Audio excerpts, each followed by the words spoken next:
Well, hello everybody, and welcome to our Unit 8 introduction. Unit 8 is our MESH unit, motivation, emotion, and stress, aka all of high school for you guys, all of life. So some cool concepts here about, we're going to start with motivation and then look at the different theories behind motivation and then some specific behaviors to talk about. So like the need of belonging, hunger, and then we're going to go into the different emotion theories, and finally then end with stress. So I'm going to kind of jump around a little bit. I'm using new PowerPoint, someone else's PowerPoint that they shared with me. I'm telling you right now, it's very messy for me. It's very different and hectic. So we're going to try it out though. I miss my monochromatic backgrounds with like all the bullets already. But here it goes. We're going to lecture from here. See how you guys like it, right? So introduction, starting out with motivation, Unit 8. Covers about 7 modules here in our book. But really when we're starting out with motivation, we are looking at why we do things. Why we do things, right? Like what energizes our behavior? What allows us to be motivated sometimes and not motivated other times? I know you guys are pretty used to, like, someone just asked me in class the other day, like, why am I not motivated to do this, right? And it's very different, right? Depending on whether it's a behavioral, like a learned behavior, like for instance in school, like doing homework and studying, how fast and big that the reward is, or how fast and big the punishment comes. But then we're going to looking more of like more nature things, more biological things, like I said, like hunger and survival and thirst and things like that. So we're going to start out here with looking at, why we do the things we do. Remind me to show you guys this in class. This is that, if you guys ever seen James Franco in 127 Hours, that is the guy that was climbing the rocks and got stuck right in the rock and survived a very long time. Right? And the tagline here, remember the tagline, there is no force more powerful than the will to live. We'll talk about some things that he did while he was surviving. Okay? All right, starting out with motivation, the definition of motivation. We define motivation in psychology as a need or desire that energizes and directs behavior. I like to kind of point that out, that energizes and directs behavior. Now, that doesn't mean that it's going to cause it to happen, right? You know, that like sometimes like you're motivated to do something or you're thinking about doing something, but you might not necessarily do it.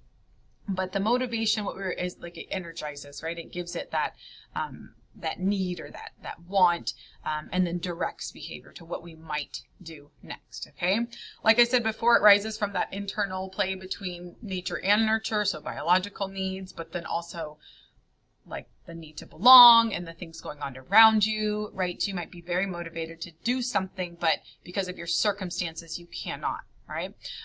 Okay, so we're gonna learn about the first 4 theories or perspective behind motivation. First one is the instinct theory, and they all kind of like flow into each other. So it's like started out with instinct theory and then moved to drive reduction theory, and then there's the arousal theory, and then Maslow's hierarchy of needs. Again, with all these theories and the perspectives, there is no one answer to everything, right? So it's not like this is the winner of the theories, that there's these different perspectives to view how and why we are motivated. So we're going to start out with the instinct theory. Instinct theory, kind of based back on your evolutionary theory, right? Definitely our, when I say like the fittest survive, why we have the certain behaviors that we have, going back in time, is that it is a pattern or a behavior that has helped us survive, right? So an instinct theory is, it's just a complex, unlearned behavior that's rigidly patterned throughout a species. Unlearned meaning like, you don't have to, you're born with the instinct to, like you're hungry, you're thirsty. Certain animals, we'll learn about like in development, like they have a rooting inflex, which means like they turn towards anything that touches their cheeks, right? These are all like instincts, right? The problem with this is that we don't just have these, like natural biological needs, right? Sometimes like we want to go play baseball, right? Like, I want to go hang out with my friends. Like, those aren't really instincts, right? Those are things that have to be explained by other theories, right? So the instinct theory, so again, what you might like see on a test is like, a baby is born with instinct to, clasp on to a finger, or a baby deer is born with the instinct to, freeze when it gets feared. Like, so what like theory best describes that behavior, right? Or that motivation to do things. So instinct theory, a complex unlearned behavior that is rigidly patterned throughout a species. So we see those instincts throughout species, right? Not just not just humans, but all animals. Okay. That theory collapsed and was replaced by the drive reduction theory. Drive reduction. Okay. So the idea, and so again, this is definitely going off of a nature point of view too, right? And I'll talk about Clark Hull here in a second. He was the kind of like scientist behind this. But the idea is that there's this like tension during times because of a physiological need. I'm hungry. I'm thirsty, right? So that there's this tension that here's where I am and here's where I want to be, right? So that tension goes that it's going to, or that motivation comes between like getting from where you want to be and where you are. Right? So I'm hungry, so I'm going to get up and go get something to eat, right? So it reduces that drive, right? So it arises from the homeostasis, that tendency to maintain balance, or internal balance, right? Between having enough water, having enough, sleep, our glucose levels, things like that. And it wants to be at a certain level. So if we don't have enough glucose, we get hungry, right? If we're full, then we stop eating, right? So it says this biological basis theory does not account for secondary motives, which is, again, a pitfall of that first one. So again, like playing baseball or going to the movies or things like that. And it definitely goes off of the drive. So Clark Hull is the scientist that was came up with this drive reduction theory, that this is why we do the things we do. We have a need for it, and so then to get rid of that tension that we go and do it, right? So the need activates a drive, which leads to motivation. The greater the need, the stronger the drive, right?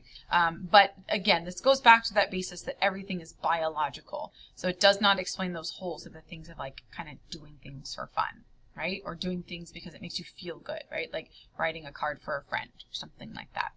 And that's where we come in. Oh, and here we go. Here's the kind of thing. So here's to expand the question. For each motive, we can ask, how is it pushed by physiological, right? So biological needs. And how is it pulled by incentives in the environment, right? So the drive reduction theory starts right here, right? Lack of homeostasis. That means like there's something imbalanced, right? Not enough blood sugar. So that creates the need. I need to eat, right? Which creates the drive, like, okay, like I'm going to energizes my behavior, motivated to act, returns to homeostasis. And it keeps going over and over and over, right? So we're constantly in that state of like either I just got to homeostasis or now I'm lack of homeostasis. So it keeps going and going. So things like hunger, thirst are always going to go through this drive reduction theory and are never ending. Okay. All right. Then the third theory we're going to learn about is the optimal arousal theory. Optimal arousal theory. Okay. So this is the idea that some things are like they create fun for us, right? That there's an interest in there that create arousal. Remember we talked about with the reticular formation that just keeps us awake and interested, right? The reticular formation is part of our brain. So they're more interesting to us. And some things are more interesting to other people than they are to us, right? So it says when our physical needs are met with seek arousal such as exploration, curiosity, sensation seeking. I wonder what it, would be like to go rock climbing. I wonder, like, if I go for a run, like, let's go explore down by the, the river. So these are the optimal arousal theory. That's just almost like you're bored, right? So like I'm wanting to get to the point where I'm feeling like I'm out there exploring and where I'm feeling like I'm having fun, right? But then too much arousal leads to stress. Too much arousal leads to stress. I'm having trouble hearing you. My watch thought I was talking to it. Too much arousal leads to stretch, which leads to a desire to decrease arousal. So if it's too much, too overwhelming, then we get to that point where like we need to calm down. We need to go to sleep, right? Find some kind of rest. So that is the optimal arousal theory. Not talking about drinking, water, not talking about food, things like that. This is a place where we feel good about what we're doing. Okay? The Yerkes-Dodson law is showing that there is a certain peak place in arousal where we feel like we are most attuned, right? So if we have this kind of like low arousal, again, going back to reticular formation, we are feeling sleepy, we're not going to perform well because we're kind of on the verge of tired. Then we get to that certain place where we feel alert, right? And our performance levels go up. And there's this place in the middle where we have this perfect amount of like, that we're performing the best and we're at the optimal arousal, right there in the middle. Too much, right? So too much arousal or stress leads to like feeling anxious and disorganized and high. So we want this optimal arousal when like taking like a hard test, when you are like in a big race, or right, something like that. This is where we are going to find our perfect place of doing well, between like not being too stressed out, also not being like under aroused, or like not stressed enough where we don't feel motivated to do something. Okay. Our fourth theory that we're going to talk about is Maslow. Maslow is our humanistic. Remember when we talked about our hand mechanisms? It's like the hand, the Maslow is like the one that takes all the things, right? So Maslow is humanistic, and it takes all the different things to help you get to where you need to be. Okay, so physiological needs, food, water, health. So he basically created this pyramid, and you might have seen this before, the Maslow's hierarchy of needs. He created the pyramid that says like everything, you can't go up this pyramid until you have the bottom, right? Or like the bottom layer. All right, so if you are needing oxygen or water or food or rest or health, like you can't seek those other things above it, right? So that we have these basic needs, safety needs, right?